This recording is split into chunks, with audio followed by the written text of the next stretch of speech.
Target যদি ঠিক হইতো, আমাদের চলন, আমাদের কথা সব কিছু ভিন্ন হইতো। টার্গেট দুনিয়া বলি, সারাক্ষণ দুনিয়া নিয়ে ফিকির। আরে আমি আমার কথাই বলতেছি, আপনারা কষ্ট নিয়েন না। সারা দিনের মধ্যে কতক্ষণ ভাবছেন যে আমি মরে যাব?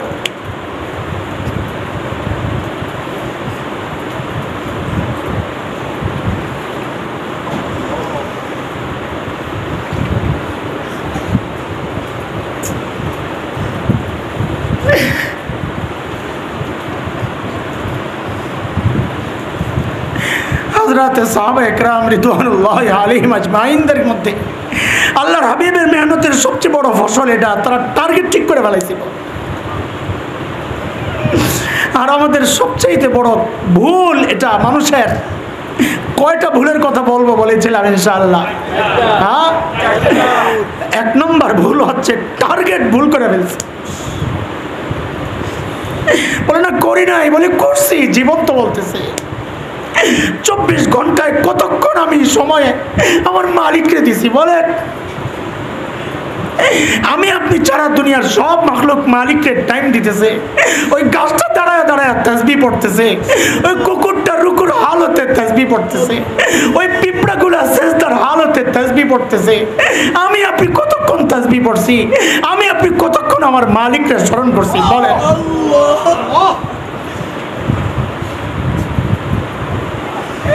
এটা আমাদের জীবনের একটা বড় ভুল।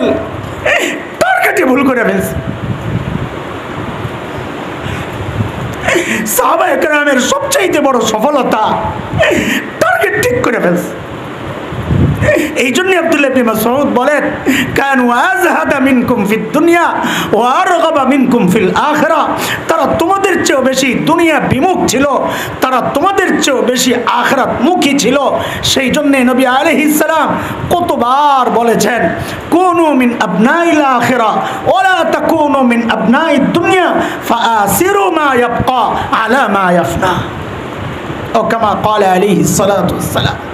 নবী আলাইহিস সালাম বলেন, ও আমার উম্মত, তোমরা দুনিয়াওয়ালা হয়েও না।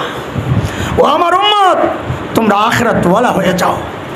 বলে দুনিয়াওয়ালা কেমনে হয়, আখিরাতওয়ালা কেমনে হয়? তো নবী যেন ব্যাখ্যা দিয়ে বুঝাইয়া দিতেছেন, ফাআসিরু মা ইয়াবকা আলা মা ইয়াফনা। যে জিনিস ধ্বংস হয়ে যাবে ওই জিনিসের উপর, ওই বিষয়কে প্রাধান্য দাও যেটা স্থায়ী। মানে কি? আখিরাতকে প্রাধান্য দাও দুনিয়ার উপর। দিচ্ছি কি না? বলে দিচ্ছি। কেমনে দিচ্ছি? দুনিয়ার স্বার্থ আসলেই তো আল্লাহ ভুলে যাই, দুনিয়ার স্বার্থের জন্য শরীয়ত ভুলে যায়, দুনিয়ার স্বার্থের জন্য নবী ভুলে যায়। আরে দলের জন্য নিজের ইমামকে পর্যন্ত গালি দেয় এমন কুলাঙ্গার আছে কিনা সমাজে? সে কিভাবে আখিরাতওয়ালা হয়?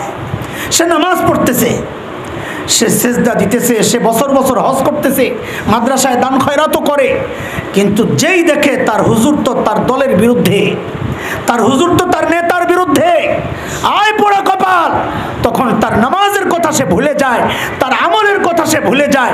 সে হুজুরকে গালি দিতে একটু পিছপা হয় না। কসম আল্লাহর, সে মুখে বলে আমি দুনিয়া ছাড়ছি, আসলে সে দুনিয়া ছাড়তে পারে নাই।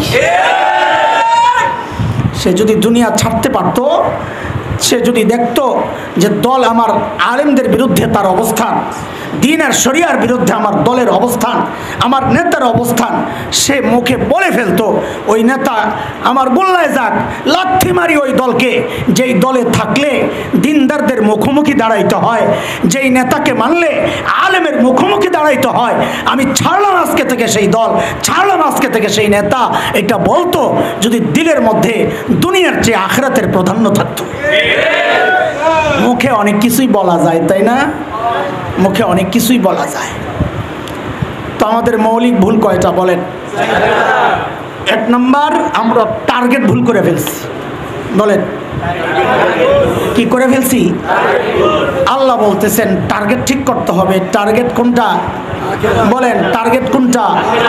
আপনাদেরকে একটা পড়া মুখস্থ করানোর মতো বলতেছি আর কি। আমি কি নসিহত করব আপনাদেরকে? আমি নিজেই তো নসিহতের মহতাজ। তো আমরা যা শিখছি, আমরা মাদ্রাসায় যারা আমরা পড়ি তারা জানেন যে আমরা ওস্তাদদের কাছে যা শিখি, তো আপোষে এটারে আবার আমরা স্টাডি করি, ইংরেজিতে বলে গ্রুপ স্টাডি, আমরা বলি তাকরার মাদ্রাসাওয়ালারা। আমরা আপোষে বসে এটা আবার আলোচনা করে এটারে ভালো করে মুখস্থ করি। তা আমিও আপনাদের সামনে আমার ওস্তাদদের থেকে, আমাদের বড়দের থেকে যা শিখছি ওগুলো আপনাদের সাথে গ্রুপ স্টাডি করতেছি আলোচনার মাধ্যমে, যেন আমারও দিলটা ঠিক হয়ে যায়, আপনাদের দিলও ঠিক হয়ে যায়। আল্লাহ তাআলা আমাদের সবাইকে আখিরাতওয়ালা বানায় দেন। হযরতে সাহাবায়ে কেরাম রিদওয়ানুল্লাহি আলাইহিম আজমাইন যেভাবে দুনিয়া ছেড়েছেন, দেখেন গল্প আপনারা অনেক জানেন, আমি শুধু প্রসঙ্গে বলা কথাগুলো। সাইয়্যিদনা আবু বকর সিদ্দিক রাদিয়াল্লাহু আনহু বড় ধনী মানুষ ছিলেন। কি ছিলেন? গরিব ছিলেন না। আবু বকর গরিব ছিলেন না, ধনী ছিলেন। কিন্তু দ্বীনের জন্যে, নবী আলাইহিস সালামের জন্যে দিতে দিতে দিতে দিতে নাই নিঃস্ব হয়ে গেছে। আর দিছেন কিভাবে জানেন? হায়, আবু বকরের দেওয়ার স্টাইলও ভিন্ন। মসজিদে নববীতে বসে বসে সাইয়্যিদনা আবু বকর কাঁদতেছেন, দোয়া করতেছেন, কাঁদতেছেন। তো সাহাবায়ে কেরাম তো জানতেন নবী আলাইহিস সালামের খুব প্রিয় মানুষ আবু বকর, সবচেয়ে প্রিয়। সাইয়্যিদনা আবু বকর সবচেয়ে প্রিয়। আরে কি বলবো, অন্যদিকে জায়গা কথা। দুনিয়ায় তো শাগরেদ বলে আমার এই ওস্তাদের আমার উপর অনেক অবদান, বলে না? মুরিদ বলে আমার শায়েখের আমার উপর অনেক অবদান, আমার দিল পাল্টাইছে, আমার হালত পাল্টাইছে শায়েখের সোহবতে যায়া। সন্তান বলে আমার উপর আমার বাবা মার অনেক অবদান, বলে না? এটা আপনাদের অনেক মুসল্লি বলে আমাদের ইমাম সাহেবের অবদান আমার উপর, তার উসিলায় আল্লাহ তাআলা আমার জীবন পাল্টাইছে, বলেন না? কিন্তু আবু বকর রাদিয়াল্লাহু আনহুর বেলায় আর নবী আলাইহিস সালাম ওস্তাদ শাগরেদ পীর মুরিদ, এই জায়গায় ঘটনা উল্টা। এই জায়গায় ঘটনা উল্টা। আল্লাহ রসুল সাইয়্যিদনা আবু বকর সম্পর্কে কি বলেন জানেন? ইন্না আমান্নান নাসি আলাইয়া বিমালিহি ওয়া সুহবাতিহি আবু বকর, মানুষের মধ্যে তার মাল আর সঙ্গ দিয়ে আমার উপর সবচেয়ে বেশি দয়া আর ইহসান করছেন আবু বকর। এখানে শাগরেদ বলতেছেন ওস্তাদের অবদান আমার উপর, এখানে ওস্তাদ বলতেছেন শাগরেদের অবদান আমার উপর। দিতে দিতে কি অবস্থা, দোয়া করতেছেন, কাঁদতেছেন দোয়ার মধ্যে। তো অন্য সাহাবীরা চিন্তা করতেছেন আবু বকর আল্লাহর কাছে কি চাই দেখি তো, আমরাও ওইটা চাইবো। অনেকে আমাদেরকে জিজ্ঞেস করে হুজুর কি দোয়া করছেন, মক্কায় যায় কি দোয়া করেন, আমরাও এটা করব। বিশেষ সময়ে কি দোয়া করেন, আমরাও এটা করব। শিখতে চাই, ভালো, এটা ভালো। ওই সাহাবীদের মধ্যে ওই চিন্তা দেখি তো আবু বকর কি দোয়া করে। কাছে যায় আর শুনি কি আবু বকর দোয়া করতেছে কি, ও আল্লাহ আপনার নবীর দিলের মধ্যে ওই কথাটা আপনি ঢুকাইয়া দেন যে ও আমার হাবিব আবু বকরের কাছে আপনি চাইয়েন না। আবু বকরের মাল রে নিজের মাল মনে করে খরচ করেন, চাইয়েন না। কেন? কারণ চাইলে নবী যে চায় তার হাত থাকে কোন দিকে, যে দেয় তার হাত থেকে কোন দিকে। হযরত আবু বকর বলল গো মালিক, আমার এটা সহ্য হয় না, আমার নবী চান আমি দেই, আমার হাত উপরে। নবী বলেছেন আলিয়াদুল উলিয়া খায়রুম মিনাল ইয়াদিস সুফলা, নিচের হাতের চেয়ে উপরের হাত উত্তম। আমি আমার নবীর বেলায় উত্তম হাতওয়ালা হতে চাই না। আল্লাহ আপনি আপনার হাবিবের দিলের মধ্যে ঢুকায়া দেন যে আবু বকরের কাছে আপনি চাইেন না, যা মনে চায় খরচ করেন, নিজের মাল মনে করে খরচ করেন। দিতে দিতে দিতে দিতে এখন হালত কি হয়ে গেছে, আয় হায়, তবুকের যুদ্ধ, মাল দরকার, মাল। নবী আলাইহিস সালাম চান্দা উঠাইতেছেন। আমার ভাই একটা কথা বলছে, এই জন্য ইচ্ছা করে ওদিকে একটু যাইতেছি যেন ওই ভাইয়ের কথাটা দলিল হয়, এর দলিল পাওয়া যায়। নবী আলাইহিস সালাম সাহাবায়ে কেরামের কাছে চাঁদা চাইছেন। দুইটা বিষয় খুব ভালো করে মাথায় ঢোকান, দুইটা বিষয়। এক নাম্বার হচ্ছে চাঁদা চাচ্ছেন কাদের কাছে, আরেকটা বিষয় হচ্ছে চাচ্ছেন কে। এবার আপনারা জবাব দেন, চাঁদা চাচ্ছেন কে, কাদের কাছে চাচ্ছেন? দুইটা বিষয় মাথায় ঢোকান আগে, বলেন আবার, চাচ্ছেন কে, চাচ্ছেন কাদের কাছে? যিনি চাচ্ছেন তার অবস্থা কি? তার অবস্থা হচ্ছে আল্লাহ বলেছেন নবী আমার আপনি বলেন, আপনার জরুরত হইলে বলেন, আমি উহুদ পাহাড়কে সোনা বানাইয়া দিই। এটা হচ্ছে যিনি চাচ্ছেন তার অবস্থা। যাদের কাছে চাচ্ছেন তাদের কি অবস্থা? ভর দুপুর, আরবের দুপুর বাংলাদেশের দুপুর মনে করেন না, হ্যাঁ, পা জ্বলে যায়, জ্বলে যায়, খালি পায়ে হাঁটা কোনোভাবেই সম্ভব, জ্বলে যাবে, ঠুস পড়ে যাবে, হ্যাঁ, ঠুসা পড়ে যাবে। আরে ডিম রাখলে ভাজা হয়ে যাবে অটোমেটিক, আগুন লাগবে না, এমন অবস্থা। সেই ভর দুপুরে হযরত আবু বকর মসজিদে নববীর আঙ্গিনায় ঘুরতেছেন, একবার ওদিক যায় একবার এদিক আসে। হযরত ওমর আসছেন রাদিয়াল্লাহু আনহু, আয়েশা দেখতেছে এইরকম রোদের মধ্যে দুপুরবেলা আবু বকর খালি ঘুরতেছে। কিরে কাহিনী কি? আবু বকর এমনি কেমনি ঘুরে, কি জন্যে ঘুরে এই দুপুরবেলা? সাধারণত আরবরা দুপুরবেলা ঘরের ভেতরে থাকে গরমের কারণে। তো হযরত ওমর যায়া জিজ্ঞেস করতেছেন, আবু বকর এভাবে ঘুরতেছেন কি কারণ? তো হযরত আবু বকর বলতেছেন, ওমর ক্ষুধার যাতনা আর সইতে পারতেছি না, আল্লাহর হাবিবের দরবারে আসছি, কিছু মিলে কিনা। হযরত ওমর বলতেছেন, আবু বকর আমিও তো একই উদ্দেশ্যে আসছি। ঘর থেকে দুই দোস্তের কথা শোনা যাইতেছে। নবী আলাইহিস সালাম ঘর থেকে বের হয়েছেন, বের হয়ে বলতেছেন, আমার কাছে আইসেন খাইতে, আজকে 3 দিন থেকে কোনো দানা পানি তো আমার পেটেও যায় না। খেয়াল করেন, খেয়াল করেন, তবুকের যুদ্ধে চাঁদা চাচ্ছেন কে? যাকে আল্লাহ তাআলা উহুদ পাহাড় সোনা বানায় দেওয়ার কথা বলেছেন, তিনি চান নাই। তিনি বলছেন, আমার লাগবে না, আমি একবার খাবো, শুকরিয়া আদায় করব, না খায়া থাকবো, সবর করব, ওই উহুদ পাহাড়ের সোনা আমার দরকার নাই। চাইতেছেন কাদের কাছে? যাদের ঠিকমতো কাপড় নাই, খাওয়ার জিনিস নাই, তাদের কাছে। এইরকম গরিব সাহাবীর কাছে চাঁদা চাওয়ার দরকার কি?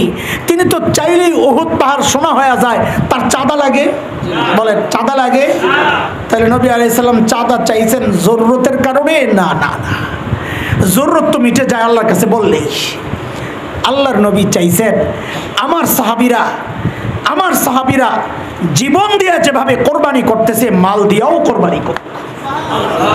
মাদ্রাসাওয়ালারা আপনাদের কাছে চাঁদা চায়, আপনারা এমনটা ভাবার কোনো কারণ নাই যে আপনি চাঁদা না দিলে মাদ্রাসা বন্ধ হয়ে যাবে। কসম আল্লাহর, আল্লাহ যতদিন চাইবেন গোটা দুনিয়া বিরোধিতা করলেও মাদ্রাসা থাকবে। আল্লাহ যদি না চান গোটা দুনিয়ার মানুষ সহযোগিতা করলেও মাদ্রাসা থাকবে না। এত বড় কথা কন, তাহলে চাঁদা কেন চান?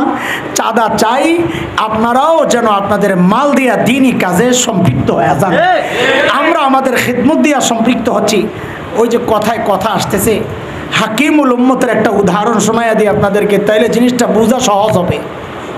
দেখেন, আমরা ঢাকায় দেখছি আপনাদের এই রূপগঞ্জে এই সিস্টেম আছে। আপনাদের মানে আমাদের রূপগঞ্জে, তো আমিও আপনাকে লগে দিয়ে আছি। আমাদের রূপগঞ্জে এটা আছে কিনা আমি দেখি নাই, এখনো শবে বরাত পাই নাই। ফকিররা দল বেঁধে ভিক্ষা করে শবে বরাতে। শহরে আগে দেখতাম গলিতে গলিতে ঢুকতো, একজন সামনে থাকতো, পিছনে কয়েকজন, একজন সামনের থেকে একটা গীত গায়, পিছনের ওলারা তাল দেয়। সামনের ওলায় কি বলে? কেউ থাকে গাছতলায়, কেউ থাকে পাঁচতলায়, পিছনের সব কি বলে? আমার আল্লাহ রসুলের নাম। শুনছেন এগুলো?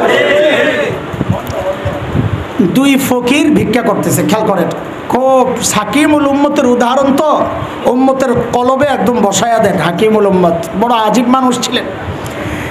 সবাইরে কোরআন হাদিসের দলিল দিয়ে বোঝানো যায় না। দুনিয়ার কিছু মানুষ আছে তাদেরকে দুনিয়ার সামনের উদাহরণ দিয়ে বোঝাইতে হয়, তাহলে তার বুঝটা ঠিক মতো হয়, ঠিক না? হাকিমুল উম্মত বলেন একটা উদাহরণ, দুই ফকির ভিক্ষা করতেছে, একটা ল্যাংড়া আর একটা কানা। এখন আপনারা বলেন তো সামনে কে থাকবে? মাশাআল্লাহ, সামনে তো ল্যাংড়াই থাকবে, এটাই তো স্বাভাবিক। কানায় যার চোখ নাই, হ্যাঁ, সামনে থাকলে তো নিয়া গাতায় পড়ব। তো ল্যাংড়ায় সামনাসামনি হাঁটে, রাস্তার পাশে দেখে সরকারি কাঁঠাল গাছ। তো কাঁঠাল তো পাকলে আশপাশ থেকে খুব সুন্দর ঘ্রাণ বের হয়, তাই না? তো কানায় দেখে যে কাঁঠাল পাইকা রস পড়তেছে, ভাইটাই আছে। তো কানার সাথে ল্যাংড়া কানার সাথে আফসোস করে বলে কি, যাহারে আমাদের কপালে কাঁঠাল নাই রে। তো কানায় কয় কি সমস্যা? আরে তুই কানা কানা করছি কানা, আমিও ল্যাংরা, আমি উঠতারুম না গাছে, তুই ইটটা পাইবি না কানা।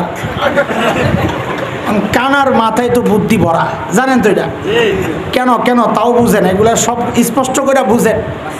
মানুষের মাথায় লোড হয় সবচেয়ে বেশি চোখ দিয়া। আপনি দেখেন মানুষের যে ইন্দ্রিয়ানুভূতি, আমরা আরবিতে বলি হাওয়াসে জাহেরা, পঞ্চেন্দ্রিয়, চোখ, কান, নাক, জিহ্বা, ত্বক, স্পর্শ আর কি, এটা দিয়েও মানুষ কিছু এলেম পায়। চোখ দিয়ে এলেম পায়, কান দিয়ে এলেম পায়, নাক দিয়া পায়, স্বাদ দিয়া পায়।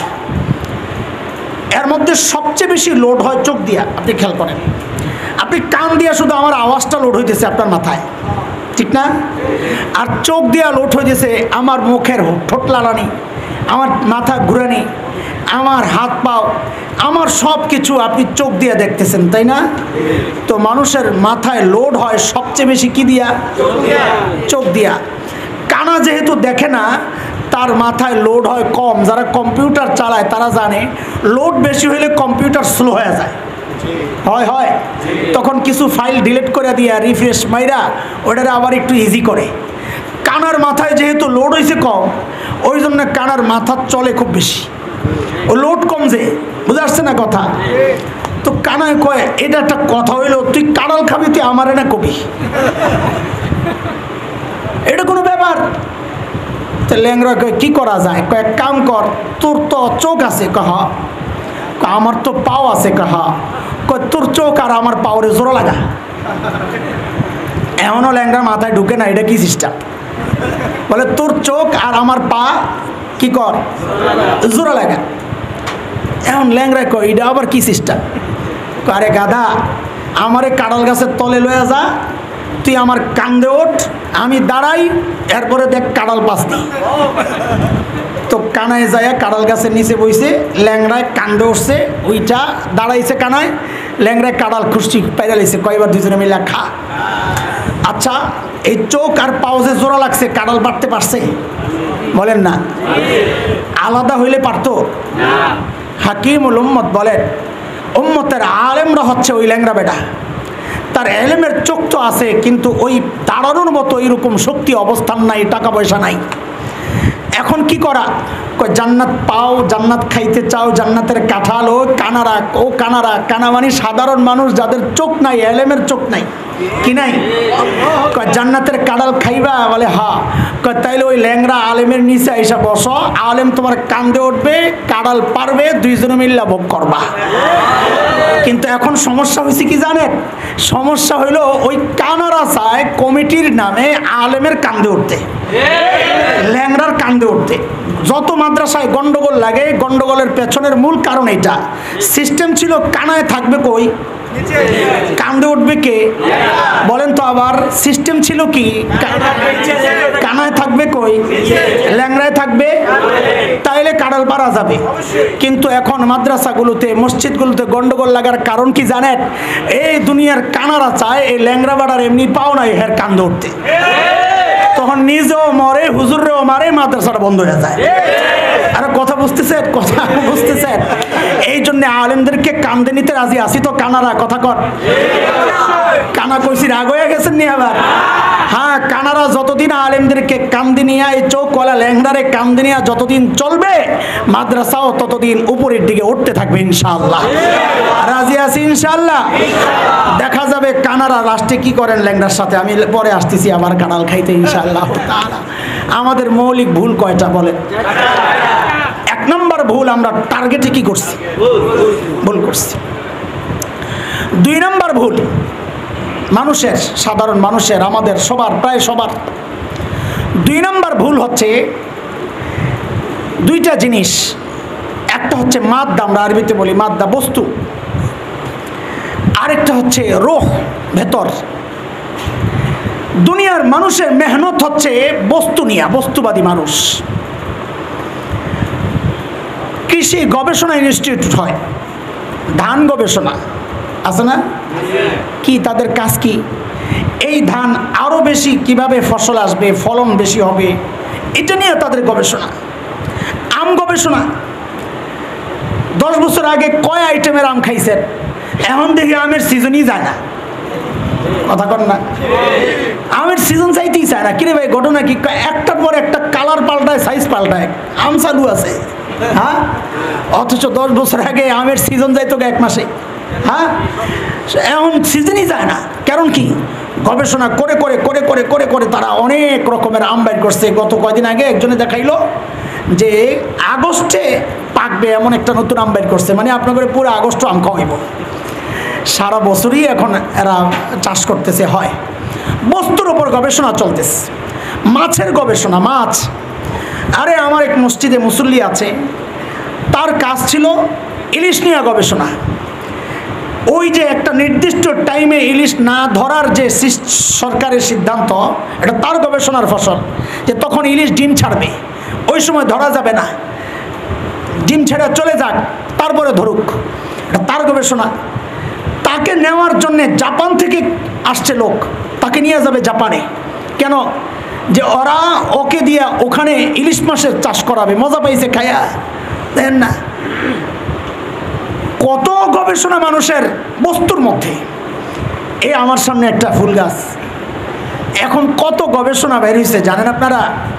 ছোট্ট টবের মধ্যে গাছ ওঠাবে, এই গাছ বড় হবে না, এটা কি সিস্টেমে বানায়, এটা আস্তে আস্তে ছড়ায়, মোটা তাজা হয়, কিন্তু বড় হয় না।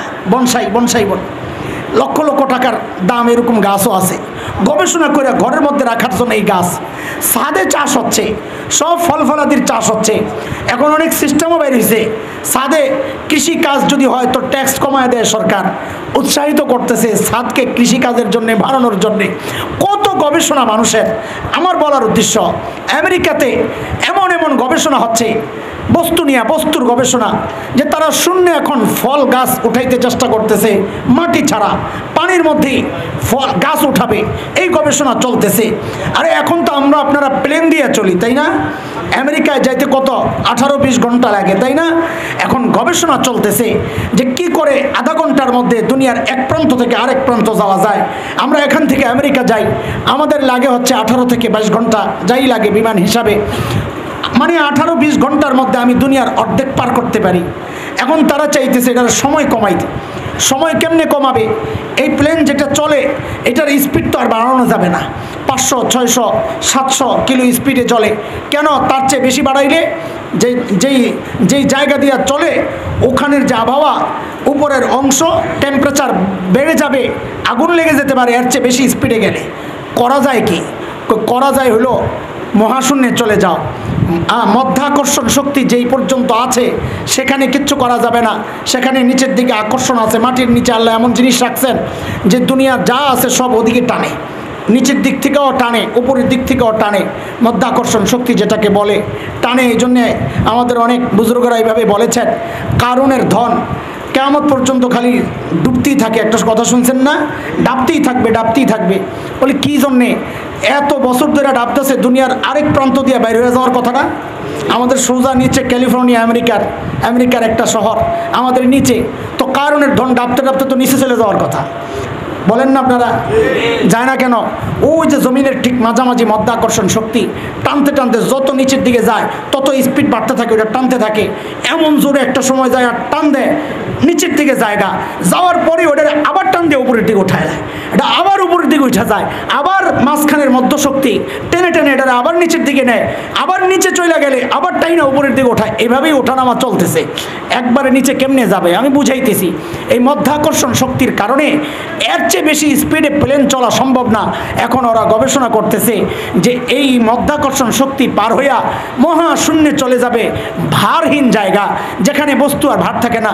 দেখেন না চাঁদে যারা যায় দেখছেন নি, এরা স্থির দাঁড়াইতে পারে না, শূন্যের মধ্যে খালি এমন বেলুনের মতো খালি এমন এমন করে, দেখছেন না? কেন? ভার নাই, যে ভার নাই, এখন ভাসতেছে, পানির মতো ভাসতেছে।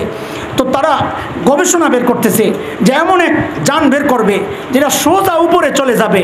ওখান থেকে যখন মধ্যাকর্ষণ শক্তি পার হইয়া মহাশূন্যে যখন চলে যাবে, ওখান থেকে দুনিয়ার আরেক প্রান্তে যাওয়া মিনিটের ব্যাপার। এত ঘন্টা থাক দূরের কথা, মুহূর্তের মধ্যে দুনিয়ার এক প্রান্ত থেকে আরেক প্রান্ত চলে যাবে। মানুষের গবেষণা কোন পর্যন্ত চলে গেছে? চাঁদে তো গেছে গেছে, আরও উপরে যাইতে চাইতেছে। চাঁদে প্লটও বরাদ্দ দেওয়ার চিন্তা ভাবনা চলতেছে। শুনছেন না আপনারা? কত বড় মাথা মোটা দেখেন। কিন্তু আল্লাহ তাআলার চাওয়া ছিল এই বস্তুর মধ্যে মেহনত, এটা আল্লাহর চাওয়া ছিল না। আল্লাহর চাওয়া ছিল রূহের মধ্যে মেহনত করা। সমস্ত আম্বিয়া আলাইহিস সালামের মেহনত ছিল রূহ নিয়া। আমার নবী সাল্লাল্লাহু আলাইহি ওয়াসাল্লাম দুনিয়ার সবচাইতে শ্রেষ্ঠ মানুষগুলোরে রেখে গেছেন না সাহাবায়ে কেরাম। নবীদের পর সর্বশ্রেষ্ঠ মানুষ কারা? কারা? সাহাবায়ে কেরামের মধ্যে একজন কি ছিলেন যিনি দুনিয়ার সর্বশ্রেষ্ঠ বিজ্ঞানী? বলেন, ছিলেন? কারণ নবী আলাইহিস সালামের মেহনত তো ওই জায়গায় ছিল না, মেহনত ছিল দিলের মধ্যে। এই জন্যে সর্বশ্রেষ্ঠ বিজ্ঞানী নবী আলাইহিস সালাম রেখে যান নাই, সর্বশ্রেষ্ঠ মুত্তাকি দুনিয়ায় রেখে গেছে। বলে সর্বশ্রেষ্ঠ মুত্তাকি, তার প্রমাণ কি? সাহাবায়ে কেরাম দুনিয়ার সবচাইতে শ্রেষ্ঠ মুত্তাকি, তার প্রমাণ কি? প্রমাণ হচ্ছে আমার আপনার তাকওয়ার গ্যারান্টি তো আমার বউই দেয় না, আমার আপনার তাকওয়ার গ্যারান্টি তো আমার পাশের মানুষটাই দেয় না, অথচ আল্লাহর নবীর সাহাবীদের তাকওয়ার গ্যারান্টি স্বয়ং আল্লাহ তাআলা দিয়েছে। أولئك الذين امتحن الله قلوبهم للتقوى لهم مغفرة وأجر عظيم। সাহাবায়ে কেরামের তাকওয়ার গ্যারান্টি দিয়েছেন কে? আল্লাহু আকবার। কেন? কারণ কার ছাত্র দেখতে হবে না। এই জন্য সাহাবায়ে কেরামকে ছোট করা, সাহাবায়ে কেরামের সমালোচনা নিষেধ কেন? আরে এটা ওস্তাদের উপরে পড়ে মিয়া, তুমি বুঝো। হ্যাঁ, আমাদের যখন আমরা শুনি আল্লামা তকি ওসমানীর ছাত্র, আমাদের মুফতি আব্দুল মালিক সাহেব হাফিজাহুল্লাহর ছাত্র, আমরা মাদ্রাসা ওয়ালারা এটা বুঝি, আপনারা এটা বেশি একটা বুঝবেন না, তখন আমরা সবাই তার দিকে সমীহের নজরে তাকাই। তকি ওসমানী সাহেবের শাগরেদ, তার মানে ওস্তাদ যেহেতু বড় তো শাগরেদও বড়। সাহাবীদেরকে ছোট করতে চাওয়া মানে নবীকেই ছোট করতে চাওয়া। কেন? যে আল্লাহর নবীর তরবিয়ত ঠিকমতো হয় না, এই জন্য তারা ভুল করছেন, নাউজুবিল্লাহ মিন যালিক। এই জন্য সাহাবীদের ভুলও ধরতে নাই, কারণ আল্লাহ তাআলা ভুল যদি কিছু হয়েও থাকে আল্লাহ তাআলা তাদেরকে ক্ষমার ওয়াদা করছেন। কেন? এটা সব কিছুর মূলে এটাই যে আল্লাহর নবী বস্তুর উপর মেহনত করতে শেখান নাই, আল্লাহর নবী রূহের উপর মেহনত করেছেন। এই জন্য তাদের রূহ তো শক্তিশালী হয়েছে, বস্তুকে নিয়ে এত গবেষণার সময় তাদের ছিল না। আজকের দুনিয়ার দ্বিতীয় ভুলটা হচ্ছে এটা, রূহের মধ্যে মেহনত করা বাদ দিয়া বস্তু নিয়ে মেহনত শুরু হয়ে গেছে। এই জন্য দুনিয়ার সবচাইতে শিক্ষিত মানুষ, সবচাইতে সভ্য মানুষ যারা নিজেদেরকে মনে করে, ওই পাশ্চাত্যের মানুষগুলো, আমেরিকার কথাই বলি, 2-3 মিনিটের জন্য বিদ্যুৎ চলে গেছিল, ইতিহাস সাক্ষী। কয় মিনিটের জন্যে? আমাদের তো মাঝে মাঝে আসে, তাই না? কারেন্ট তো এখন আর যায় না। এখন কি আপনাদের আমাদের এই সমস্ত অঞ্চল এখন ভালো অবস্থা, মাঝখানে তো খুব কঠিন অবস্থা গেছে। আল্লাহ তাআলা এই বিপদ থেকে আমাদেরকে বাঁচান, বলেন আমিন বলেন। এটা একটা নেয়ামত আল্লাহ তাআলার পক্ষ থেকে আমাদের জন্য, এই বিদ্যুৎ এটা আমাদের জন্য নেয়ামত। আল্লাহ এই নেয়ামত আমাদের গুনার কারণে যেন ছিনায় না নেন। হ্যাঁ,